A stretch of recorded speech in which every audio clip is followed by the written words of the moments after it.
విజయవాడ నగర వైసీపీ అధ్యక్షుడు బొప్పన భవకుమార్ పార్టీని వీడనున్నారు. ఉండవల్లిలోని చంద్రబాబు నివాసంలో టీడీపీ నేత నారా లోకేష్ ను కలిశారు. భవకుమార్ తో పాటు కేసినేని చిన్ని, గద్దె రామ్మోహన్ వెళ్లారు. త్వరలోనే టీడీపీ కండువా కప్పుకోనున్నారు. ఇటీవల వంగవీటి రాధా సహా మరికొందరు టీడీపీ నేతలతో భవకుమార్ చర్చలు జరిపారు. అయితే తర్వాత వైసీపీ నేతలు బుజ్జగించిన ఫలితం లేకుండా పోయింది. 2019లో విజయవాడ తూర్పు నుంచి వైసీపీ తరపున గద్దె రామ్మోహన్ పై భవకుమార్ పోటీ చేశారు.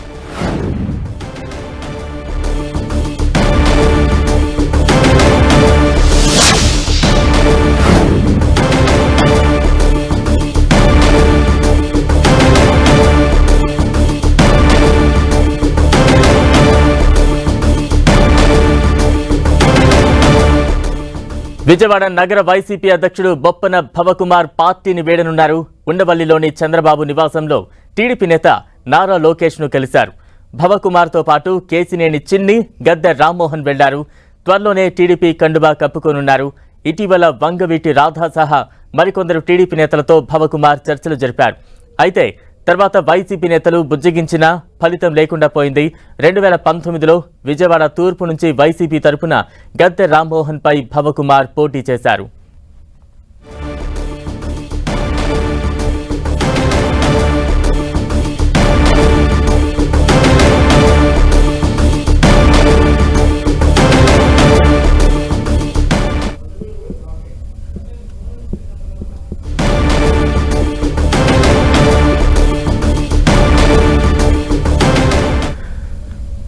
భవకుమార్ ఎపిసోడ్ కి సంబంధించి మరింత అప్డేట్స్ మా ప్రతినిధి రవిచంద్ అందిస్తారు. రవిచంద్, బలరాం బొప్పన భవకుమార్ కొద్దిసేపటి క్రితమే నారా లోకేష్ ని కలిశారు. బెజవాడ రాజకీయాల్లో కీలక మలుపు అని చెప్పుకోవచ్చు. చాలా కాలంగా వైసీపీలో కీలక నేతగా ఉన్నారు. నగర అధ్యక్షుడిగా కూడా వ్యవహరిస్తున్నారు బొప్పన భవకుమార్. ఏదైతే 2019లో గద్దె రామ్మోహన్ మీద వైసీపీ తరఫున పోటీ చేసి ఓటమి చెందారు. అప్పటి నుంచి కూడా దేవినేని అవినాష్ ని తర్వాత టీడీపీలో నుంచి వైసీపీలో చేరిన అవినాష్ ను ఇన్ఛార్జి బాధ్యతలు అప్పగించారు. ఈ నేపథ్యంలో అప్పటి నుంచి కూడా అంటికి ముట్టనట్టుగా వ్యవహరిస్తున్నారు. ఏదైతే నగర అధ్యక్షుడిగా ఉన్నప్పటికీ కూడా విజయవాడ నగర అధ్యక్షుడిగా ఉన్నప్పటికీ కూడా ఈయన పాత్ర నామమాత్రంగా ఉంది. అప్పటి నుంచి అసంతృప్తిగా ఉన్న భవకుమార్ ఏదైతే చాలా రోజుల నుంచి టీడీపీ నేతలతో మాట్లాడుతున్నారు, తనకి గౌరవ మర్యాదలు కావాలి, దానికి ఎటువంటి పదవులు అవసరం లేదని కూడా చెప్పారు. అన్కండిషనల్ గా టీడీపీలో చేస్తానని కూడా బొప్పన భవకుమార్ చెప్పడం జరిగింది. భవకుమార్ రాకతో విజయవాడలో టీడీపీ బలపడుతుందని చెప్తూ ఉన్నారు. ఏదైతే కేసినేని చిన్ని ఇప్పుడు కీలక పాత్ర పోషిస్తున్నారు. చిన్ని, గద్దె రామ్మోహన్ ఇద్దరు కలిసి ఆయన వెంట పెట్టుకొని నారా లోకేష్ దగ్గరికి తీసుకొచ్చారు. గతంలో కూడా వంగవీటి రాధా కూడా చర్చలు జరిపారు. ఏదైతే బొప్పన భవకుమార్ రాక ఏదైతే టీడీపీని బలోపేతం చేస్తుందని ఆ నేతలు చెప్తున్నారు. లోకేష్ కూడా భవకుమార్ రాజకీయ భవిష్యత్తుకి భరోసా కల్పిస్తానని కూడా చెప్పడం జరిగింది. అదేవిధంగా భవకుమార్ తో పాటు తిరువూరులో పోటీ చేసిన రాజీవ్ రత్న అనే 2 సార్లు 14, 19లో కాంగ్రెస్ క్యాండిడేట్ గా తిరువూరులో పోటీ చేశారు. ఆయన కూడా లోకేష్ ని కలిశారు భవకుమార్ తో పాటు. అదేవిధంగా సందేపు రాజేష్ అనే ఒక ఏదైతే కోఆప్షన్ మెంబర్ మున్సిపల్ కార్పొరేషన్ లో వైసీపీకి చెందిన అతను కూడా లోకేష్ ని కలవడం జరిగింది. వీరంతా కూడా కలిసి లోకేష్ తో మాట్లాడారు. భవిష్యత్తులో ఎట్టి పరిస్థితిలో కూడా మీకు అవకాశం కల్పిస్తాం అని చెప్పారు. అయితే ప్రస్తుతం ఇక్కడ మాట్లాడుతూ ఉన్నారు మీడియాతో. బలరాం,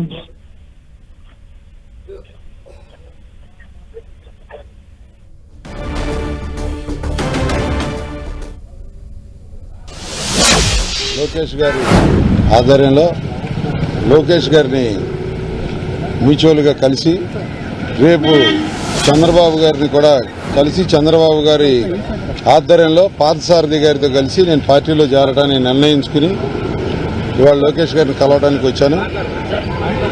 గత 12 సంవత్సరాలుగా వైఎస్ఆర్ కాంగ్రెస్ పార్టీలో నేను పనిచేస్తూ రకరకాల పోస్టులు చేస్తున్నా కానీ ఎటువంటి విలువ లేని పార్టీలో మనం ఉండకూడదు అనేదాన్ని నిర్ణయించుకొని ముఖ్యంగా విజయవాడ నాయకత్వం వహించే ఏ నాయకుడైనా సరే ఆ పార్టీలో ఉండటానికి చాలా ఇబ్బంది పడుతున్నారు. నిదర్శనం మీ అందరికీ తెలుస్తుంది. రాబోయే కాలంలో కూడా రేపు వచ్చే రిజల్ట్స్లో కూడా అదేంటనేది నిరూపణ తెలుస్తుంది. ప్రతి విషయంలోనూ మేము రాజకీయమే కాదు 10 మందికి ఉపయోగపడే వ్యక్తులుగా మేము పార్టీలో పెరిగాం తప్పితే ఒకళ్ళని మోసం చేయడానికో ఒకళ్ళని ఇంకోటి చేయడానికో మేము ఎప్పుడు రాలేదు. ఇవాళ పార్టీ మారడానికి మాత్రం ప్రధాన కారణం ఎవరిని పడితే వాళ్ళని ఏది పడితే అది మాట్లాడే తత్వంతో మరీ ముఖ్యంగా చెప్పాలంటే విజయవాడ వైఎస్ఆర్ కాంగ్రెస్ పార్టీ పెత్తనం ఒకళ్ళ చేతిలోకి తీసేసుకుని మిగతా వాళ్ళందరినీ పక్కకు తోసేయడం అనేది మరీ అన్యాయంగా ఉందని భావించి నేను పార్టీ వీడి మన తెలుగుదేశం పార్టీలో ఉన్న అందరితో కలిసి అట్లాగే మా పార్థసారథి గారు కూడా మాతో పాటు కలిసి ఆయన కన్నూరు కానీ పార్టీలో చేరి ఆయన కూడా పోటీ చేయడానికి సిద్ధమైనప్పుడు ఆయనతో కలిసి మేము పార్టీలోకి రావడానికి నేను విజయవాడ టౌన్లో కేసినేని చిన్ని గారికి కానీ గద్దె రామ్మోహన్ గారికి కానీ బోండామమ్మ గారికి బుద్ధాయంకన్ గారికి ప్రతి ఒక్కరికి సహాయకారిగా ఉండటానికే పార్టీలోకి వస్తున్నా కానీ నేను ఏ విధంగానూ ఆశించి ఒక విధంగా పార్టీ మనుగడ మనం కూడా కాపాడుకోవాలి. ముఖ్యంగా అమరావతి అనే దాన్ని తీసేసిన తర్వాత విజయవాడ ప్రాంతంలో కానీ అమరావతి ప్రాంతంలో కానీ ఎక్కడైనా సరే ఏ నాయకుడైనా సరే ఏ మనిషి అయినా సరే ఎవ్వరో ఇష్టపడినంత ద్రోహం జరిగిన తర్వాత ఆ పార్టీలో ఉండటం అనవసరం అనుకుని నేను బయటకు వచ్చాను తెలియజేస్తాను. పార్టీ ప్రెసిడెంట్ది ఇంకెవరిది? పార్టీ ప్రెసిడెంట్, టౌన్ ప్రెసిడెంట్, జిల్లా ప్రెసిడెంట్ అని ఇచ్చారు. రకరకాలుగా జరుగుతుంది. అట్లాగే మా ఇన్ఛార్జి ఉన్నారు. ఎవరి కాళ్ళు వాళ్ళ సొంత నిర్ణయాలు తప్పితే పార్టీలో ఉన్న 10 మంది కార్యకర్తలు అందరం ఒకరికొకరు కలిసి మాట్లాడుకొని చర్చించుకోవడం అనేది ఈ 4 ఏళ్లలో ఒక్కరోజు కూడా జరగలేదు. ఇక ఆ పార్టీలో అట్లాంటివి ఉండవు అనేది నేను నిర్ణయం తీసుకుని ఇక మనం ఆ పార్టీకి పనిచేయడం అనవసరం, ఈ విజయవాడలో ఏళ్ళ నాయకత్వంలో అసలు పనిచేయడం అనవసరం అనుకుని నేను పక్కకు తప్పుకున్నాను. అదే ఒకటే కారణం కాదు, ముఖ్యంగా అమరావతిని తీసేసి ఇంకోసారి పెట్టిన కాడి నుంచి నాకు మానసిక క్షోభగా ఉంది. మా ప్రాంతంలో ముఖ్యపట్నం పోయింది, తీసేస్తామని పదే అన్నప్పుడల్లా మాకు విపరీతమైన బాధే కాకుండా కింద చాలామంది మమ్మల్ని తిట్టడం ఇవన్నీ చూసి సమర్థించుకొని ఎవరి పనాలు చేసుకోవచ్చు. కానీ ఏ మనిషి తన ప్రాంతాన్ని ముఖ్యపట్నం పోయింది అంటే ఇంక ఇక్కడ ఉండటం అనేది అనవసరం అనేది నా ఫీలింగ్. దానికోసమే నేను తెలుగుదేశం పార్టీని సపోర్ట్ చేస్తూ ఇక్కడున్న ప్రతి ఒక్కరితోనూ కలిసి నడుస్తానని తెలియదు. వైఎస్ఆర్ పార్టీలో మొదటి నుంచి ఉన్నారు. ఆ పార్టీ అధికారంలో రావడంలో మీరు అందరూ విజయవాడలో కృషి చేశారు. కానీ తెలంగాణ తీసుకోవాల్సిన పరిస్థితి ఏంది? ప్రతి విషయంలోనూ అధినాయకత్వం చేస్తున్న తప్పులే అయ్యి 151 సీట్లు ఇచ్చిన తర్వాత ఇంత దరిద్రం తెచ్చుకోవాల్సిన అంత అవసరం లేదు వాళ్ళకి. అయినా కానీ ఆ దరిద్రం తెచ్చుకున్న తర్వాత మనబోటాలు కూడా ఉండటం అనవసరం అని చెప్పి బయటకు వచ్చారు. చెప్పడానికి ఏముందండి, అవకాశవాదులు ఎవరున్నారు ఇక్కడ? అసలు పార్టీ పెట్టినప్పుడు మేము ఉన్నాం. లేని అవినాష్ పార్టీ గెలిచిన తర్వాత వచ్చాడు. 1 నెల ముందేమో విష్ణు గారు వచ్చాడు. 3 నెలల 1 సంవత్సరం ముందేమో ఎల్లంపల్లి గారు ఉన్నారు. పూర్వం నుంచి పార్టీ ఓడిపోయినప్పుడల్లా పనిచేసిన నేను, రాధాకృష్ణ మేమంతా బయటకు వచ్చేసాం.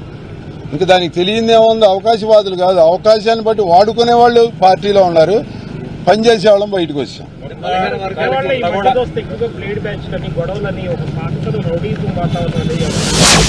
అది ఆ నాయకత్వం వాళ్ళకి కావాల్సి వచ్చినట్టుంది. ఆ నాయకత్వాన్ని వాళ్ళని పెంచుకోమనండి. మేము మాత్రం హార్ట్ఫుల్గా ఇప్పుడు మేము, వంగవీటి రాధాకృష్ణ గారు, జలీల్ ఖాన్ గారు మేమందరం ఉన్నాం దాంట్లో. ఫస్ట్ పార్టీ పెట్టినప్పుడు సామినేని ఉదయభాను గారు, పార్థసారథి గారు అందరం ఉన్నాం. అందరం ఒక్కొక్కళ్ళు బయటకు వచ్చేస్తున్నాం. కానీ పార్టీకి పనిచేసిన వాళ్ళు వస్తున్నాం. కానీ అధికారం అనుభవించి ఎవరు రాలా. ఈ 4 ఏళ్లలో నేనేమన్నా అధికారం అనుభవించానా ఏదన్నా? దాంట్లో ఏం లేదు కదా. ఇంకా అవకాశవాదం ఏముంది దాంట్లో? అదేమీ లేదు. బలహీన వర్గాలకి అన్ని పార్టీలు ఇస్తాయి. ప్రతి పార్టీలోనూ వాళ్ళకి మళ్ళీ 10 నిమిషాలకు ఒకసారి అదే మాట చెబుతా ఉండవసరం. ప్రతి పార్టీలోనే ఉంటారు. ఇవాళ కాంగ్రెస్ పార్టీలో ఉంటారు, వైసీపీ పార్టీలో ఉంటారు, అట్లాగే తెలుగుదేశం పార్టీలు ఎంతమంది నాయకులు అవ్వలేదు? బలహీన వర్గాల వాళ్ళు, బీసీలు ఎంతమంది నాయకులు అవ్వలేదు? ప్రతి ఒక్కళ్ళు ఉన్నారు కదా. వాళ్ళకి మళ్ళీ రోజు ఇదే పని ఇంకెవరికి ఇవ్వనట్టు 100 మందికి పోస్టులు ఇస్తున్నారని మనకి వాట్సాప్లోనూ సోషల్ మీడియాలోనే వస్తుంది.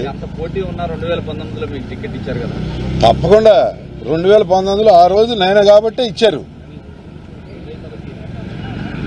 ఇచ్చిన ఎమ్మటే ఇప్పుడు పార్టీని పార్టీ అధికారంలోకి వచ్చినప్పుడు నన్ను కసి 10 మందికి ఉపయోగపడేది చేయాలిగా. నన్ను తీసి పక్కన పెడితే మరి నేనట్టా ఉంటాను పార్టీలో. నేను అవకాశవాదం ఉదయభాను గారు రాలేదులేండి. మనం ఉదయభాను గారు, నేను సారథి గారు మాట అనుకుని ఇద్దరం కలిసి వచ్చేద్దాం అనుకున్నాం. తప్పకుండా వచ్చేస్తాం. ఇన్ఛార్జ్ అవినాష్ కూడా మీ దగ్గరికి వచ్చారు సార్, చాలాసేపు మాట్లాడారు. తప్పకుండా అడుగుతారు సార్, తప్పకుండా అడుగుతారు. ఏమని అడుగుతారు? అన్న అంకులు నువ్వు అందరం కలిసి ఉందాం రా ఉండు అని అంకులు అంటారు. అంటే ఏముంటుంది, నా అభిప్రాయం మారిపోయిన తర్వాత ఎవరు చెప్పినా మనకు వినపడదు కదా. తప్పకుండా వస్తారు, బోల్డ్ మంది టచ్లో ఉన్నారు. 21వ తారీఖు సారథి గారు నేను సారథి గారు కూడా వచ్చి ఇక్కడ మాట్లాడుకుని ఆయన డేట్ ఫిక్స్ చేస్తారు. ఆయనతో పాటు నేను కూడా చూస్తాను. 21 అనుకుంటున్నాం, మంచి రోజు అని 21 వద్దామని. అంటే మామూలుగా అందరం కలిసి